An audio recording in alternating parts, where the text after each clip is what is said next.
മുളകൂഷിയാണ് ഇന്ന് പരിചയപ്പെടുത്തുന്നത്. മത്തനെ കൊണ്ടുള്ള മുളകൂഷിയാണ് ഇത്.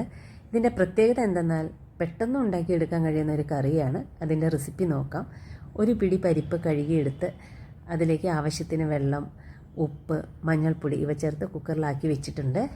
ഇനി മത്തൻ കഷ്ണങ്ങളാക്കിയത്, 3 പച്ചമുളക് നെടുകെ കീറിയത്, ഒരു തണ്ട് കറിവേപ്പില, ഇത്രയും ഇൻഗ്രീഡിയൻസേ ആവശ്യമുള്ളൂ.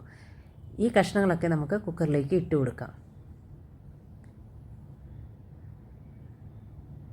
എല്ലാം കൂടി നല്ലപോലെ യോജിപ്പിക്കുക. കുക്കർ അടച്ചു വെച്ച ശേഷം അടുപ്പത്ത് വെച്ച് വേവിക്കുക. കഷ്ണങ്ങൾ നല്ലപോലെ വെന്ത് വന്നിട്ടുണ്ട്. അത് നല്ലപോലെ ഉടച്ച് വയ്ക്കുക. ഇത്രയേ ഉള്ളൂ പണി. ഇനി ഇതിലേക്ക് വറവ് റെഡിയാക്കാം.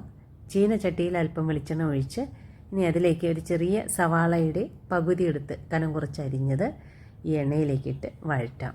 നന്നായി മുരിഞ്ഞു വന്നോട്ടെ. ഈ സവാള വേണമെന്നില്ല, ചെറിയ ഉള്ളി ഒരു 5 എടുത്ത് കനം കുറച്ച് അരിഞ്ഞ് വഴറ്റിയെടുക്കുക കേട്ടോ.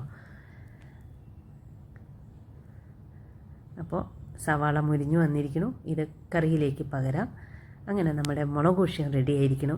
ഈ മുളകൂഷ്യം ചോറിൽ കൂട്ടി അല്പം തൈരൊക്കെ കൂട്ടി കുഴച്ച് കഴിക്കാൻ നല്ല ടേസ്റ്റ് ആയിരിക്കും. എല്ലാവരും ഒന്ന് ട്രൈ ചെയ്ത് നോക്കുക.